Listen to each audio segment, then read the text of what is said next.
The headlights vanished into the night, and I was left standing in the dim glow of the rest stop lamps, clutching my purse as if it could somehow shield me from the cold. But nothing could.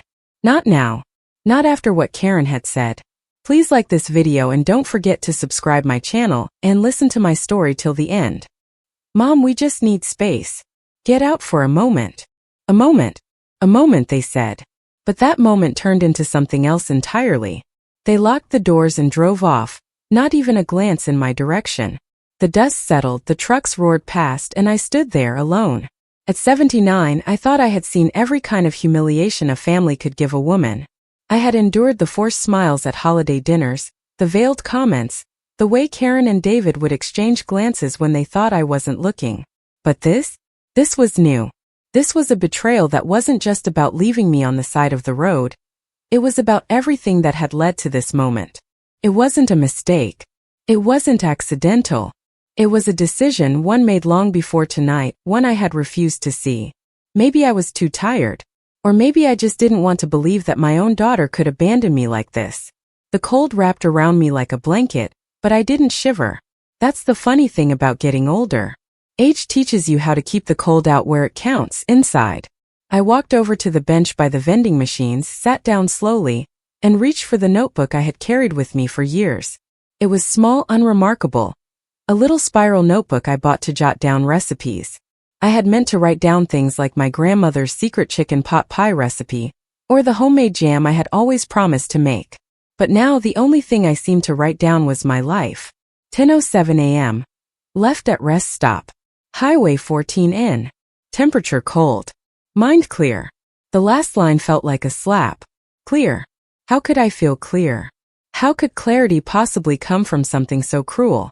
But it did.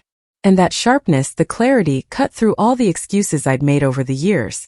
I had bent and twisted myself into a shape that I thought was needed, wanted. And now, standing here abandoned, I realized the truth I had buried beneath layers of hope and denial. I wasn't just left behind at a rest stop. I had been left behind long ago, in ways far deeper than this moment could describe. I sat there for a long time, the sound of my pen scratching across the page the only thing that kept me from being swallowed by the silence. A car pulled in, a young couple arguing about something insignificant, their voices sharp and harsh. They didn't see me, and that was just fine. I didn't need their pity or their sympathy. I needed quiet. I needed to think. I replayed the evening in my head, Karen's forced smiles, David sighing loudly when I asked if we could go home. I was tired. My hip hurt and all I wanted was to leave. But it was more than that, wasn't it? The truth I hadn't admitted to myself until now. Karen's whisper, sharp and embarrassed. Mom, you make everything difficult. And then the sudden stop at the rest area. The engine revving as they drove away. I wrote again, not because I had to, but because it helped me make sense of it all. Not accidental. Decision made long ago. Tonight only revealed it. I don't know how long I sat there. It didn't matter. What mattered was that I finally saw the truth, and the truth had a sharpness to it that left me breathless. A patrol car pulled in, the officer's gaze falling on me. He rolled down his window, brow furrowed in concern. Ma'am, are you okay? He asked. I wasn't. But I wasn't about to say that to him. I'm stranded. My daughter and her husband left me here. The officer's face softened first, then tightened. He called dispatch and helped me into the car. I didn't cry. I didn't embellish. I simply said the words. My daughter and her husband drove off and left me here. As he drove me home, he said gently, family stuff can be messy. Yeah, I answered. Especially when you stop pretending it isn't. I didn't look at him after that. Silence was enough. It was all I needed. We reached my neighborhood. The houses stood quiet, their windows dark, like the people inside were pretending nothing was wrong. But I wasn't pretending anymore. I thanked the officer and walked to the door. Alone. I stood there for a moment, the cold still in my lungs, and opened my notebook again. This is the night I began paying attention. The house was eerily quiet, too quiet. But for the first time in years, the silence didn't make me feel invisible. It made me feel awake. It made me feel like I had been sleeping. And now I was finally seeing everything for what it was. For the first time, I understood that silence wasn't something to fear. It was something I could control. I closed the door behind me, but the house didn't feel like it belonged to me anymore. It felt like a stranger's home, one that had only ever been mine in name, but never in spirit. I walked through the hallway slowly, deliberately, like I was in a place I didn't quite recognize. The walls seemed to close in around me, not with pressure, but with a quiet that felt like an accusation. I took off my coat and draped it over the chair instead of hanging it neatly on the hook. My legs were stiff, as if they had finally decided to feel the weight of the years I'd spent bending to the whims of everyone but myself. I sat at the table, my hands flat on the wood, the refrigerator humming softly in the background, a sound so familiar, it was almost comforting. The hum had been a part of my life longer than Karen's kindness ever had. I thought about that for a moment. How much of our lives are filled with things we never notice until they're all we have left. I wasn't sure how long I sat there, lost in my thoughts. It could have been minutes or hours, it didn't matter. What mattered was that for the first time in a long while, I felt like I had room to breathe. A weight had lifted from my chest, not because the situation had changed, but because I had finally stopped pretending it didn't hurt. Footsteps echoed down the hall, light ones, soft but purposeful. The sound brought me back to reality. Only one person in this house still walked like she wasn't afraid to feel, the way she always had, no matter how much this place tried to crush her. It was Lily. "Grandma, is that you?" she called softly, her voice unsure. I didn't answer right away. Instead, I waited for her to appear. When she did, I saw her standing in the doorway, her long hair tangled, her eyes wide with concern. She was still only 17, with that soft, unpolished look of someone who hadn't yet been scarred by the world's cruelty. "Yes, it's me," I answered quietly, not wanting to add any more weight to the situation than I already had. She froze when she saw my shoes still on. Her expression shifted from confusion to concern. "Where were you?" "I woke up and Dad said." She trailed off, pressing her lips together in that familiar, pained way. I saw the way she bit back words she knew she shouldn't say. I had always known when she was trying to shield me from the truth. I didn't want to burden her. Not now, not when she had enough of her own battles to fight. But she stepped closer anyway, her knees slightly bent, like she was bracing herself for something more than a simple answer. "Grandma, what happened?" I looked at her for a long moment, my heart aching for her. For years I had shielded her from the ugliness of this house, from the way her parents had used me, manipulated me, but tonight I wasn't going to lie. "They left me at a rest stop," I said, my voice calm. No dramatics. I didn't need embellishment. The truth carried its own weight. Her eyes widened, her lips parted, but no words came out. For a long moment she just stood there staring at me, as if trying to make sense of what I'd said. "Left you? Like on purpose?" she asked, her voice trembling with disbelief. I nodded. I didn't try to sugarcoat it. I didn't need to. For a moment she didn't speak, her expression flickering between anger and shock, the way a person looks when something inside them shifts, when a long-held belief crumbles under the weight of reality. Then she shook her head slowly, like she was trying to process it all. "I knew they were being awful, but this, Grandma, this is insane." I didn't answer right away. I didn't need to. I could see it in her eyes, the recognition of something that had always been there but that she'd never been able to face. I made a small note in my notebook. "Lily sees truth. Important." She didn't say anything else. Instead, she sat beside me, her hand covering mine, her touch warm against my cold skin. My hand felt like paper compared to hers, thin and fragile, but somehow it was enough. "Did you call the police?" she asked after a long silence. "They picked me up," I said softly, "and brought me home." Her face tightened with something deeper than sadness. Anger, maybe, or the kind of quiet rage that only comes when you realize how far someone you love has been pushed. "Dad said you went for a walk to clear your head. He said you didn't want anyone waking you when you got back, so I shouldn't worry." She exhaled sharply. I knew he was lying. He does that thing with his eyes when he lies. I made another note in my book. "Lily sees truth. Important. Grandma, why didn't you wake me when you got home?" Her voice cracked just a little, but I heard it. "I would have stayed with you." I looked at her, really looked at her, for the first time in years, and I saw something different. The same softness she had always carried was still there, but now it was tempered with something sharper, something that came from living in a house that demanded silence from everyone. I saw the weight she carried, the way she had grown up too fast, too aware of the cracks in the walls around us. "I know, sweetheart," I said, my voice thick with the emotion I had tried so hard to bury. "But you have school tomorrow, and I needed to sit with myself for a moment." She frowned, her brow furrowing like it always did when she was trying to make sense of something that didn't add up. "You shouldn't have to sit with something like this alone." I stared at her for a long time, my heart breaking in ways I didn't know how to explain. Somehow, despite everything that had happened, despite the way Karen and David had built this prison around me, Lily still chose gentleness. She still chose me. "Are you okay?" she asked softly, her hand tightening around mine. "I'm upright," I said quietly, giving her a small, tired smile. "For tonight, that's enough." She didn't smile back. She understood. It wasn't a joke. It was a truth we both knew too well. "Grandma, please promise me something. Whatever they say tomorrow, don't let them make you feel like it was your fault." Lily's words lingered in the air. Long after she had gone back to her room. "Don't let them make you feel like it was your fault." I sat there for a while, the house as quiet as it ever was, but it felt different now, like the stillness had purpose.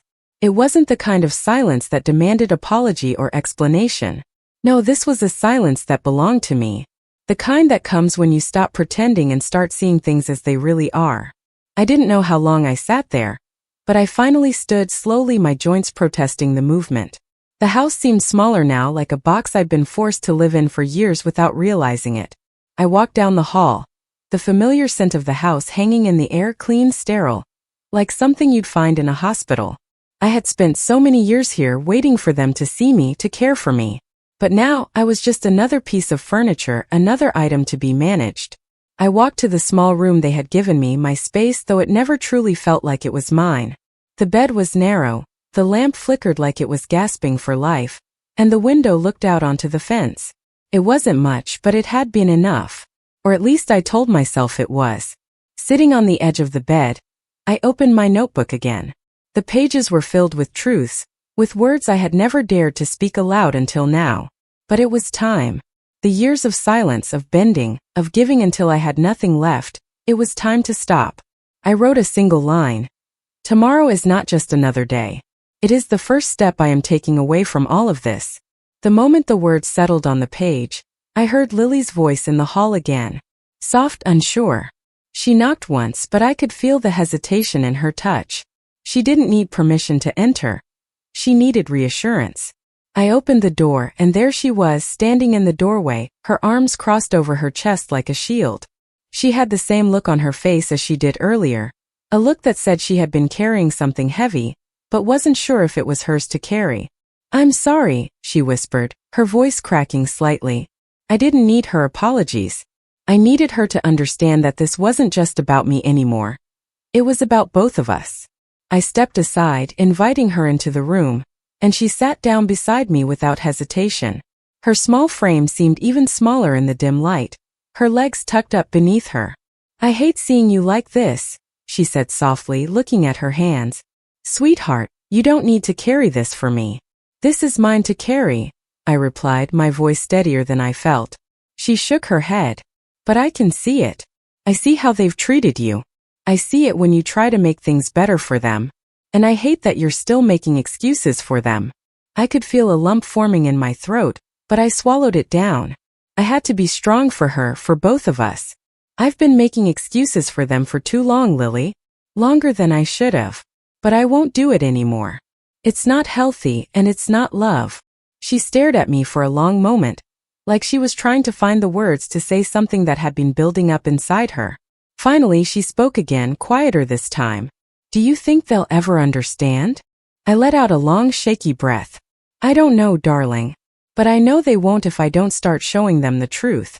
It's not just about me anymore. It's about you too." She blinked, looking at me with a softness in her eyes that made my chest tighten. She had always been the one to hold on to hope, to keep the light alive in this house, even when everything else seemed to be falling apart. "I won't let them make you feel like you don't belong here anymore," she whispered, her voice firm but full of tenderness. The words struck me harder than I expected. How could she have known? How could she have seen through it all without me saying a word? She had been watching all these years quietly, silently waiting for me to wake up, just like I had been waiting for her to see that she deserved more than this. I squeezed her hand, a small but meaningful gesture. You're the reason I'm not leaving here angry, sweetheart. Only determined. Determined to make sure you see what real love and respect look like. Lily's eyes welled up, but she didn't cry. She just nodded, her chin trembling slightly as she looked at me with the kind of loyalty that made my heart ache. I'll be here with you, she said quietly. Whenever you need me, you'll have me. I know, I said, my voice thick with emotion. And that means more to me than you'll ever understand. For a long moment we just sat there together, our hands clasped, the weight of everything that had happened hanging in the air.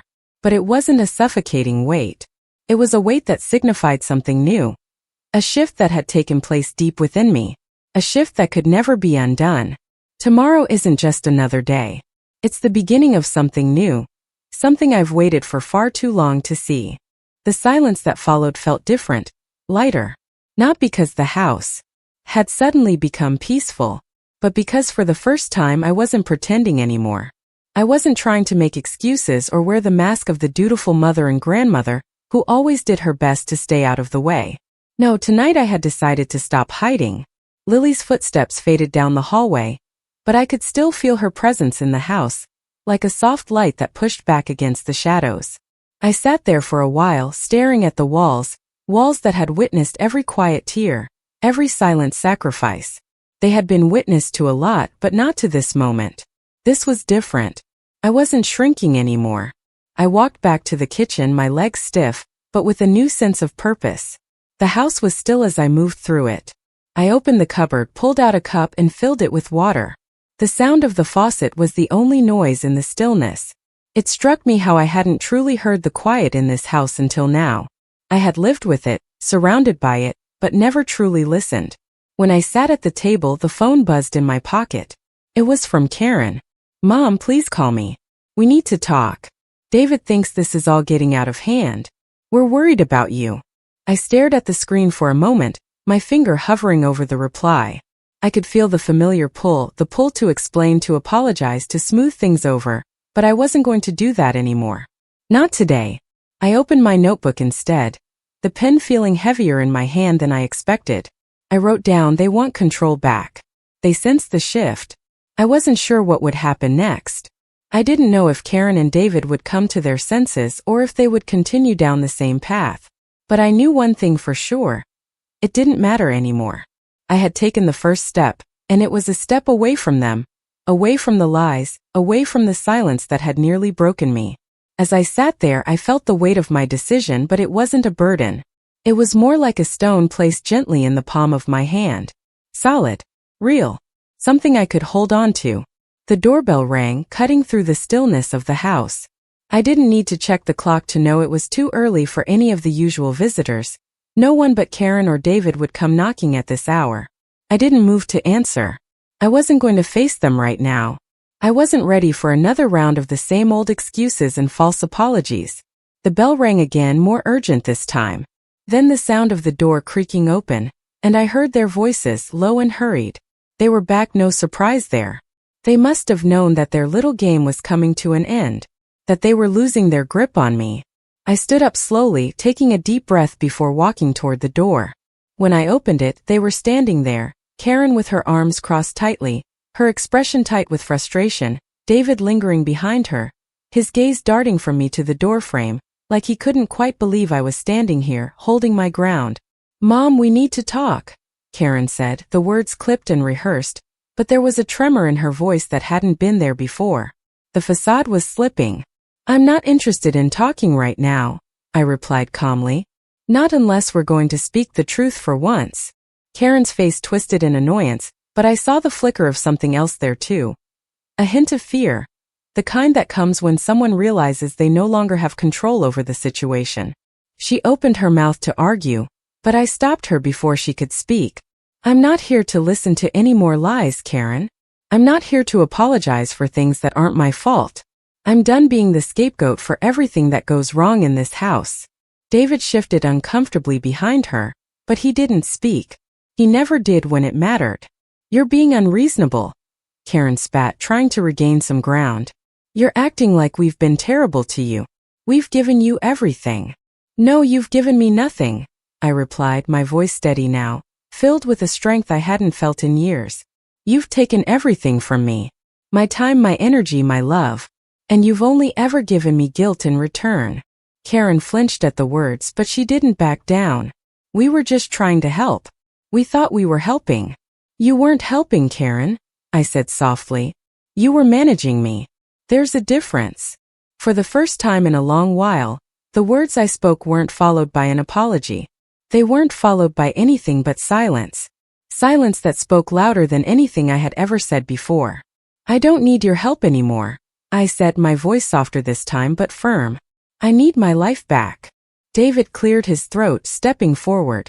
This is getting out of hand, he said, his voice tired, as if he had already resigned himself to the fact that this conversation would go nowhere. You're blowing this way out of proportion. I looked at him, and for the first time I didn't see a son-in-law. I saw a man who had lived with privilege for too long. And now that the facade was crumbling, he couldn't handle the truth. No, David. What's out of proportion is what you've done to me, to us. What's out of proportion is thinking that you could treat me like I didn't matter, and that I'd just stay quiet about it.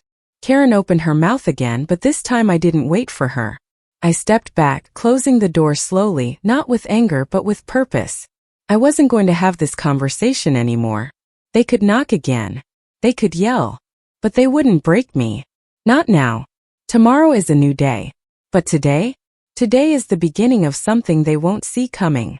The house grew quieter. Once I closed the door. Not the kind of quiet that wraps you in comfort, but a stillness that carried the weight of everything I had just said. I had drawn a line in the sand, and it felt strange in the best way. Like stepping into shoes you didn't know would fit, but suddenly somehow they did.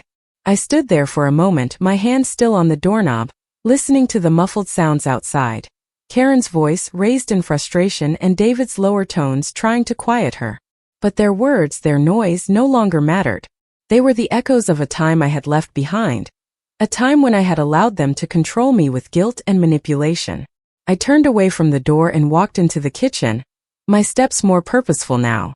The familiar scent of coffee lingered in the air, but I wasn't interested in the comfort it once provided. I had given up my right to comfort a long time ago. Now I needed clarity. I needed the truth to be my compass, no matter how much it stung. I opened the cupboard, took out the kettle and filled it with water. I wasn't making tea to calm myself. No, I was making it because I could.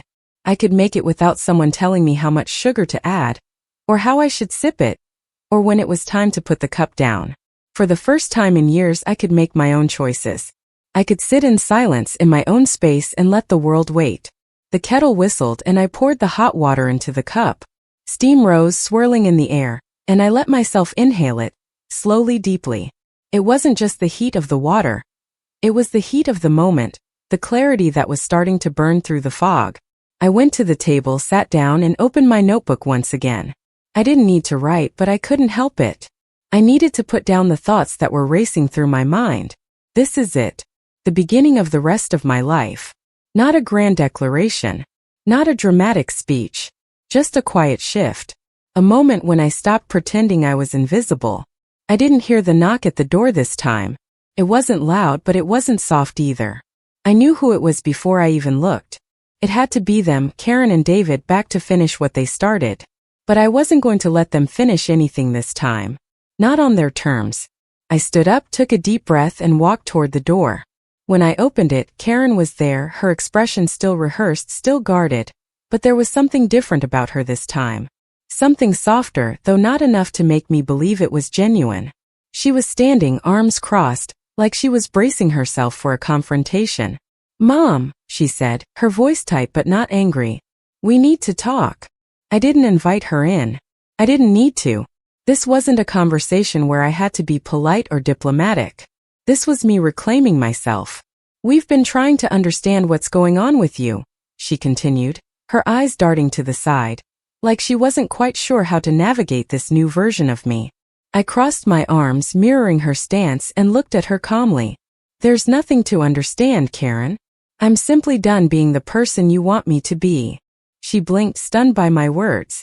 What do you mean by that? I mean that I'm not going to be your emotional punching bag anymore. I'm not going to apologize for wanting to be treated with dignity. And I'm not going to be manipulated into feeling like I'm the one who's always wrong. Her face flushed, and for the first time I saw something real in her, something raw.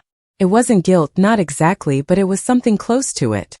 She looked like she was seeing me for the first time in years, and it wasn't a comfortable feeling for her. Mom, we've done everything for you. We've tried to help to make things easier for you, she said, the words rushing out like she was trying to convince herself as much as me. You haven't helped me, Karen, I said softly but firmly. You've used me. You've taken everything I've given, and you've never once asked what I needed. Not really. She took a step back, her arms uncrossing as she shifted her weight. That's not fair. You don't understand. I shook my head, the frustration welling up in me again, but I didn't raise my voice. No, I understand perfectly. I've spent years pretending that everything was fine. Pretending that I was fine. But the truth is, I've been suffocating in this house. I've been invisible, Karen. And I'm not doing it anymore. I could see her struggling with my words, trying to maintain control, but something had shifted. I could feel it. The wall between us, the one she had built, was starting to crack. She didn't know what to say anymore. I'm not here to argue, I continued. I'm here to tell you the truth. I'm not your responsibility. And I'm not going to let you make me feel like I'm a burden anymore. She opened her mouth to say something, but I stopped her. And don't say it was a mistake. Don't say you didn't mean to hurt me. You did. And that's the truth. For the first time I saw the cracks in her armor, the way her bravado faltered. She stood there for a moment, unsure, and then she sighed, exhaling sharply as if all the air had been knocked out of her. I didn't know what else to do, she muttered, more to herself than to me. You don't have to do anything anymore. Not for me, I said softly. You've made your choices. Now I'm making mine. She looked at me, really looked at me, and in her eyes I saw the realization. She wasn't in control anymore. She never truly had been. And the fear that came with that was too much for her to bear. I'll be leaving soon, I said, my voice steady. But not out of anger. I'm leaving because I deserve to. Because I've spent too many years letting people tell me I'm not enough, and I'm done with that. I don't need their permission anymore. This is my life. And this time, I'm the one in control. The house was quieter after Karen left, but it was a different kind of quiet. The kind that had a weight to it, a weight that wasn't suffocating but freeing. It was like the air had shifted, and for the first time in years, I could breathe without feeling like I was suffocating beneath unspoken expectations. I didn't sleep that night. Not truly. I lay in bed, my thoughts swirling around, piecing together everything I had realized, everything I had done. The past few hours had been a blur of truth and finality. I hadn't expected it to feel like this, a sense of clarity but also of uncertainty. But I wasn't afraid. Not anymore. I was finally awake. The weight I had carried for so long of pretending, of staying quiet, of letting myself be something I wasn't, had lifted. And it was both terrifying and exhilarating. I didn't know what would happen tomorrow or the next day, but I knew it would be different. And for the first time in ages, I wasn't afraid of change. The morning light filtered through the curtains, soft and pale, casting long shadows across the room. I woke up before the sun had fully risen, not from habit, but from purpose. There was a new day ahead of me, and this time I wasn't going to waste it. I dressed slowly, choosing my clothes with care. Not for anyone else, but for me. A simple gray sweater, my oldest pair of shoes, clothes that felt comfortable, that didn't come with expectations attached. It wasn't about looking presentable for anyone else. It was about looking presentable for myself. I walked downstairs, the house still eerily quiet. Karen and David's cars were gone. They must have left for work, but there was no comfort in their absence. I didn't feel peace. I felt the absence of control. But I didn't need control anymore. I didn't need their permission, their approval, their validation. I had spent too long waiting for them to see me, to treat me like I mattered, to love me the way a daughter should love her mother. But now I was done waiting. I picked up my phone, staring at the messages from Karen. More apologies, more justifications. She couldn't accept it, not yet. She couldn't understand why I wasn't bending to her will anymore. But I wasn't going to respond to her this time. I wasn't going to let myself be pulled back into the cycle of guilt and manipulation. Instead, I opened my notebook and wrote, "Today is the first day of my life. Today I stop asking for permission." The words felt heavy, but they also felt right. It wasn't a dramatic declaration. It wasn't a cry for help. It was simply the truth. I put the phone down and walked toward the kitchen. The familiar hum of the refrigerator, the scent of yesterday's coffee in the air, it all felt distant now. These things, these small routines, had been a part of my life for so long, but now they seemed out of place. I filled the kettle with water, set it on the stove, and watched it come to a boil. The sound of it was strangely comforting. A simple thing, but in this moment it was mine. I could make tea without anyone telling me when or how much sugar to put in it. I could sip it at my own pace without anyone hovering, without anyone making me feel like I was a burden. I sat down at the table again, notebook open in front of me. I didn't need to write, but I couldn't stop myself. My pen hovered over the paper for a long moment. What comes next? I didn't know. But for the first time in a long time, I didn't need to know. I didn't need to have all the answers. I just needed to take one step at a time. The doorbell rang again. I wasn't surprised. I didn't even need to check the time. It was still early and I could guess who it was.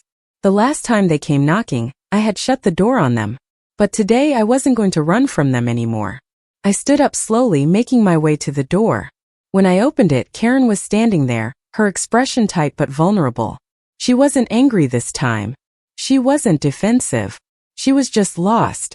"I need to talk," she said quietly, almost pleading. I didn't let her in. Not yet. Not until I was ready. "Karen," I said calmly, "we've already talked. I've said what I needed to say." Her jaw tightened, and for a moment, I thought she might push past me, but she didn't. She just stood there, looking at me like she couldn't quite figure me out anymore. "I don't know how to fix this," she said softly, her voice cracking slightly. "I don't know how to make you understand." I stood there looking at her. I could see the cracks in her armor now, the way her walls were crumbling. But I wasn't going to fix it for her. I wasn't going to play the role of the forgiving mother anymore. I wasn't going to offer her the same empty words I had given her for so many years. "You don't have to fix it," I said. "Not anymore." She didn't speak for a long time. Her eyes searched mine like she was waiting for me to offer her some kind of salvation, but I didn't. I couldn't. She needed to face this on her own. Finally, she exhaled, a long, shaky breath, and nodded. "I don't know how to move forward from this," she said quietly. "Neither do I said softly. "But that's okay. I'm not waiting for you to fix it anymore." I didn't say anything else. I didn't need to. I simply closed the door softly, not with anger but with resolution. There was no more negotiation. No more apologies. No more pretending. I walked back to the table, sat down, and opened my notebook again. Step by step. One decision at a time. This is my life. And now I'm the one who gets to decide how it's lived. The rest of the day passed in a quiet blur. I didn't leave the house, but I didn't feel trapped either. For the first time in what seemed like forever, I didn't feel the need to rush or hide or apologize for my own existence. The silence that once haunted me now felt like an old friend, an ally. The evening came, and with it, the familiar sounds of Karen and David returning from wherever they had been. The muffled conversations, the hurried footsteps down the hall. All of it felt distant now. They could yell, they could argue, they could pretend like nothing had changed. But the truth was inescapable. The change had already happened, and there was no going back. I sat at the kitchen table, my notebook open in front of me, the pen resting lightly between my fingers. I hadn't written in it since earlier. For some reason, it felt like the next step was too important to rush. I wasn't just recording events anymore. I was marking the moments that mattered, the ones that shaped my life from this point forward. The front door opened and I heard their footsteps. Not just casual, not just going about their business. There was an urgency now, a frantic energy that was different from before. Karen's voice, sharp and defensive, rose from the hallway, but I didn't turn to listen. I didn't need to. David's voice, too, was louder than usual, filled with a kind of irritation that hadn't been there earlier. They were both trying to figure out how to reclaim what they had lost, the control, the dominance, the idea that they could dictate how I lived. But I wasn't playing by their rules anymore. The knock came on the door again. A quick, hesitant knock, like they were afraid I would turn them away, but also knowing they had no choice but to try. I walked to the door, my movements slow, deliberate. When I opened it, I wasn't surprised to see Karen standing there, her eyes wide with a mixture of anger and desperation. "Mom," she said, her voice tight, the words spilling out in a rush. "We need to talk. Please. This can't be the end of everything." I didn't answer immediately. Instead, I stood there looking at her. I had spent years apologizing for things that weren't my fault, trying to smooth things over, making excuses for their behavior. But I wasn't going to do that anymore. Not today. "I've already said everything I need to say," I replied, my voice calm but firm. "You've had your chance to make things right. But you didn't. And that's not something I can fix for you anymore." She looked at me like I was a stranger, like she didn't recognize me. And in some ways I suppose I was. I was no longer the woman who bent to the will of everyone around her. I was no longer the one who accepted whatever scraps of affection they threw my way. "I don't know what you expect from me," Karen said, her voice trembling. "You're acting like this is all my fault.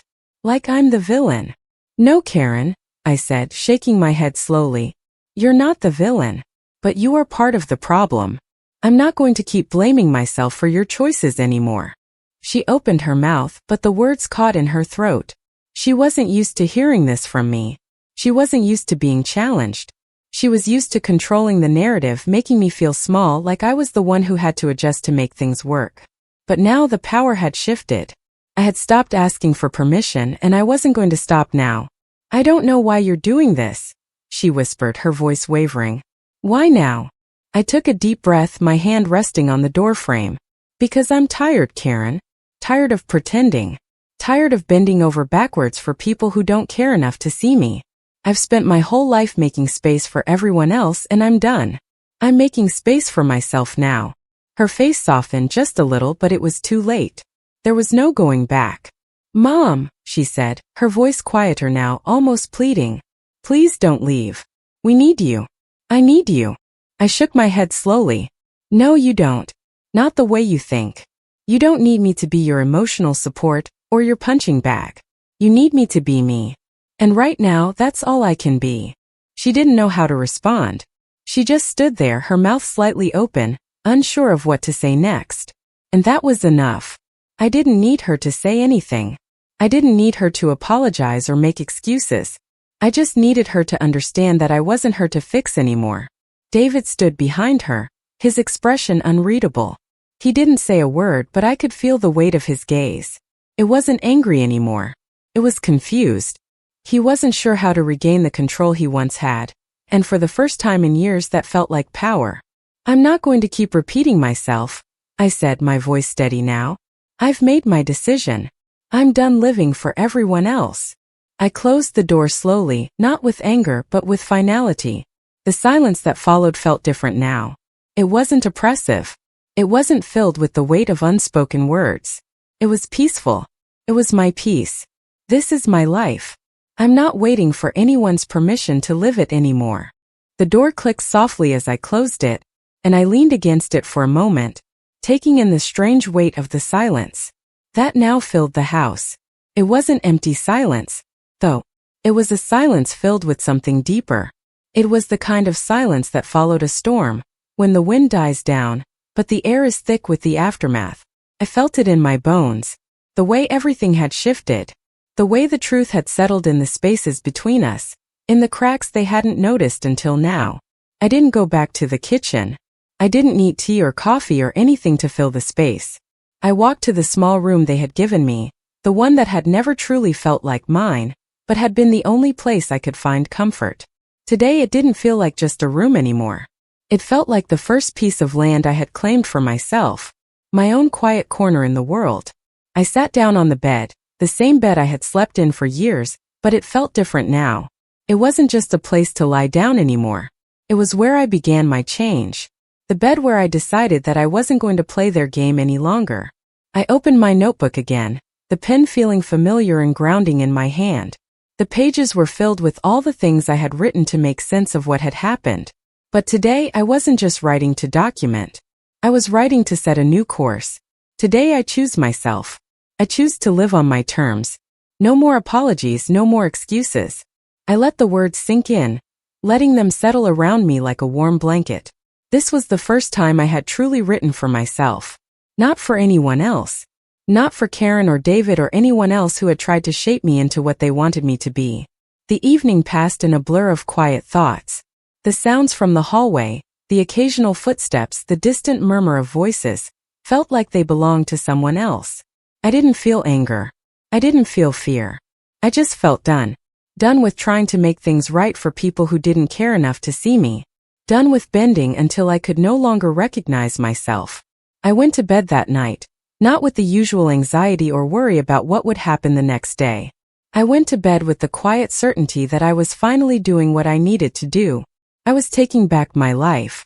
Not in a dramatic sweeping way, but in small deliberate steps. I woke up the next morning to the sound of the house stirring, the clatter of dishes in the kitchen, the low hum of the shower running, the distant murmur of voices from Karen and David's room. The house was still the same, but I wasn't. And that was the difference. I dressed in something simple today. A soft cardigan, jeans, shoes I could walk in comfortably. For the first time in ages, I didn't care what anyone thought of what I was wearing. I wasn't dressing for approval. I was dressing because I could. I walked into the kitchen and stood at the counter, watching the steam rise from the coffee pot. The familiar smell filled the air, but it didn't bring the same comfort it once did. This wasn't my home anymore. Not in the way it had been before. It wasn't a place that defined me or confined me. Karen came into the kitchen a few moments later, her steps hesitant, her expression tight. She didn't know what to say. She didn't know how to fix things because she had never been the one to fix anything in this house. She had only ever managed things, managed me. She stopped in the doorway, looking at me like she wasn't sure if she should speak or not. I didn't give her the chance to apologize. I didn't need her apologies anymore. "I'm leaving," I said, my voice calm but firm. "Not today, but soon. I'll be moving out." Karen didn't speak right away. I saw the flicker of something in her eyes. Fear, maybe, or regret. She opened her mouth to say something, but no words came out. For the first time, I saw her without her armor. I saw her as she really was. And it wasn't enough. Not anymore. "You can't just leave," she finally managed to say, her voice cracking. "What about us? What about everything we've done for you?" I shook my head slowly. "No, Karen. You haven't done anything for me. You've taken everything I've given, and you've never once asked what I needed. I've spent too many years waiting for you to see me. I'm not waiting anymore." She took a step forward, her hand reaching out like she wanted to touch me, but I stepped back. I didn't want her touch. "Not now. You can't leave like this," she said, her voice shaking with the frustration she couldn't contain. "I'm your daughter." I looked at her for a long moment, not with anger, but with quiet resolve. "You are my daughter. But I'm not your responsibility anymore. I've spent so many years being responsible for you and for David, but I'm done. I've spent my life trying to make things work for everyone else. And it's time I started making things work for me." She didn't know what to say to that. She just stood there, her mouth opening and closing, the words stuck somewhere between her throat and her mind. "I'm done," I said softly. "And I won't apologize for it. This is my life now. They don't get to dictate how I live anymore. I am choosing myself, and there's nothing they can say to change that." The days that followed were strange, filled with a kind of uneasy peace. Karen and David still lived here, but it was like we were strangers sharing space, walking around each other as if we didn't know how to exist in the same world anymore. They tried to talk to me, to pull me back into the cycle of guilt and responsibility, but each time they spoke, I just felt more distant. The words they said no longer held any weight. I focused on what needed to be done. I started sorting through my things slowly, methodically, packing away the pieces of my life that had been buried beneath the weight of their expectations. I had kept so much of myself hidden for so long. But now, as I wrapped my things in soft cloths and stacked them in boxes, I felt a strange sense of freedom. Each item was a symbol of the life I was leaving behind, not in anger, but in a quiet, deliberate decision to move forward. The first thing I packed was my old photo album. It was the one thing I had always kept close, full of memories from a time when life felt simpler. I had stopped looking at it years ago, afraid of the pain it might stir up, but now I couldn't avoid it. I opened the album and flipped through the pages, feeling the weight of each photograph, each memory. There I was, young, full of hope, standing beside my first love, smiling as though the world was ours for the taking. The woman in those pictures wasn't gone. She was still here, buried beneath the years of neglect, but she was still me. I let out a long, shaky breath as I closed the album and put it in the box. There were so many things I had left behind over the years, things that had meant something once. But now they were just reminders of a life I had outgrown. Later that afternoon, Karen approached me, her movements slow, like she wasn't sure how to step into the space we had created between us. She stood in the doorway of the living room, her arms wrapped tightly around herself. "Mom," she said softly, her voice tentative, like she was testing the waters. "Can we talk?" I didn't look up from the box I was packing, but I could feel her eyes on me, watching me like she wasn't sure if she was allowed to enter my world anymore. "I'm listening," I said quietly, not looking at her, but giving her the space to speak. She paused for a long time, as if the words were too heavy to push past her lips. I don't understand why this has to be the end. We've been through so much, Mom. So many years. Why does it have to be this way?" I closed the box carefully, my fingers lingering on the tape before I stood and finally faced her. "Because Karen, I've been trying to make it work for so long, and I've realized something important. I'm not the one who needs to change. It's not me who needs to apologize. It's not me who needs to be different. It's you. It's David. You've been living your lives, thinking I could just bend and stretch to fit into whatever role you wanted me to play. But that's not how it works anymore." Her face softened just slightly, and I saw the first hint of the vulnerability that had always been there but was hidden beneath her pride. "I'm sorry," she whispered, her voice barely audible. "I didn't realize how much I've hurt you." I nodded slowly, acknowledging the apology without accepting it fully. The truth was, her apology was just words. The damage had been done, and no amount of apologies could undo the years of neglect and emotional manipulation. But I wasn't angry. I had no room for anger anymore. I had nothing but space to breathe. "I know you're sorry, Karen, but it's too late for us to go back to the way things were. I can't live for you anymore. And I won't live in this house, in this cycle, just to make everyone else feel comfortable. I deserve more than that." She didn't say anything else. She just stood there, her shoulders slumped in defeat. There was no argument left in her. And for the first time I realized that I didn't need her to fight for me anymore. I had fought for myself. "I'm leaving," I said softly, the words final now, no longer tentative. "I don't know when, but it will happen. And you need to accept that." She nodded slowly, her eyes brimming with tears she refused to let fall. "I don't know what to say." "There's nothing to say," I replied gently. "Just know that this isn't about hate. It's about me choosing to live my life, finally, on my terms." I stepped past her, back into the kitchen, and for the first time in a long time, I felt no need to explain myself further. I didn't need her approval. I didn't need her permission to leave.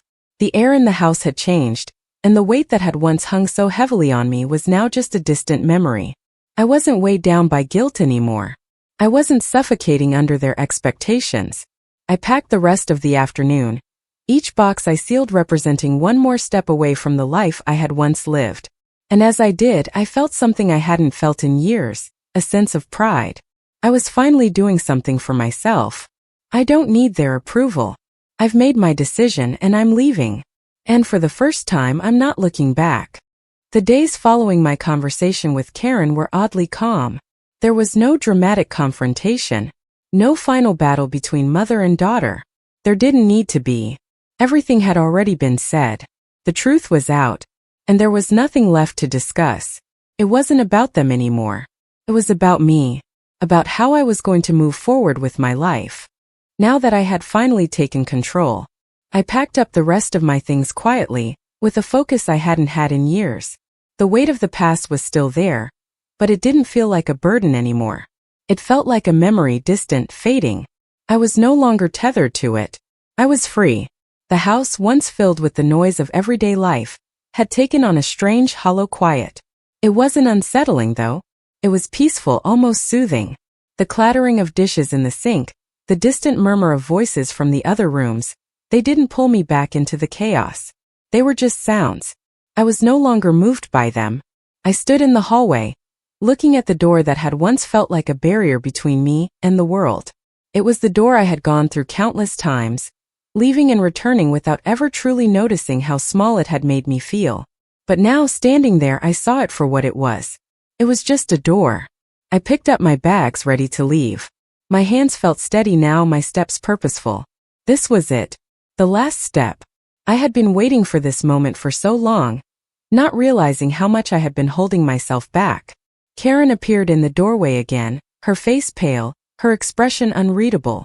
She had been quiet the past few days, not knowing how to process everything that had happened, but I could see it now, the shift in her.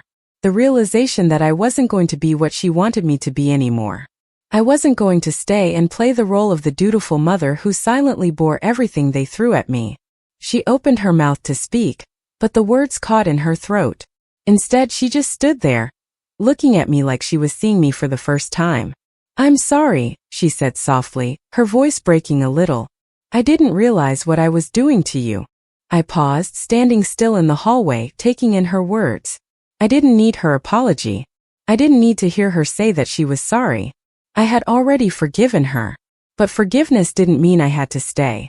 It didn't mean I had to continue living in the shadow of a relationship that had never truly given me the space to be myself. "I know," I said quietly, "but it's too late for apologies. I've spent too long waiting for you to change, for you to see me. I can't wait anymore." She bit her lip, her eyes welling with tears she refused to let fall. She didn't understand, not completely. She couldn't. But I didn't need her to. I understood. That was all that mattered. "I'm leaving, Karen," I said softly. "Not because I'm angry, but because I deserve more than this. And so do you." She didn't respond. She just stood there, her face a mixture of confusion and hurt. But I wasn't angry with her. I wasn't even disappointed anymore. I was at peace. For the first time in years, I wasn't carrying the weight of guilt or responsibility. I wasn't trying to be the person they wanted me to be. I was just me. I reached for the door handle, but I turned back one last time, meeting her gaze. "Take care of yourself, Karen. You don't need me to be the person you want me to be either. You just need to be yourself." With that, I opened the door, stepped out into the cool air, and walked away. There was no dramatic goodbye, no last words. Just a quiet release of everything I had carried for too long. The world outside the door felt different, brighter. Somehow, even though the sky was overcast, felt like a new beginning. The road ahead was uncertain, and that was okay. For the first time in a long time, I didn't need to have all the answers. I just needed to move forward. I didn't look back as I walked down the driveway, my bags in hand. I didn't need to. The past was behind me, and the future was mine to shape. This is my life now, and I'm the one who gets to choose how it unfolds. The car engine hummed as I pulled out of the driveway, and for the first time in years, I felt a strange sense of calm wash over me. It wasn't excitement or joy, it was something quieter, something deeper. It was the peace of knowing that I had finally taken control of my own life. I wasn't running away. I wasn't escaping. I was moving toward something, even though I wasn't sure exactly what that something was. As I drove down the road, the familiar streets of my neighborhood blurred past me. I glanced at the houses on either side. Homes I had lived in, homes I had tried to make work for everyone but myself. And as I drove further, the homes faded from view, and the weight that had once burdened me lifted just a little bit more. I wasn't running toward a new destination. I was running toward freedom. The first stop was simple. A small cafe, one I had passed hundreds of times but never once stopped at. It was strange, but somehow it felt right. I parked the car, walked inside, and ordered a coffee. No one here knew me. No one here had any expectations of who I was supposed to be. I could just be. I sat by the window, watching the world outside move at its usual pace. People came and went, lost in their own worlds, their own lives. And I realized for the first time how small my own world had become. How much of my energy had been spent trying to fit into a life that wasn't mine. I didn't know where I would go from here or how long I would stay away. But in that moment I knew that it didn't matter. The future was mine to shape, and the weight of everyone else's expectations no longer held me down. As I sipped my coffee, I allowed myself to think about what I wanted. Not what Karen wanted or David or anyone else. What I wanted. It had been so long since I had even considered that. So long since I had let myself want anything at all. I wanted peace. I wanted space. I wanted to feel like I could breathe without the weight of guilt hanging over me. But most of all, I wanted to stop pretending. The thought lingered in my mind like a quiet prayer, and I let it settle there, allowing it to sink deep into the quiet part of my soul.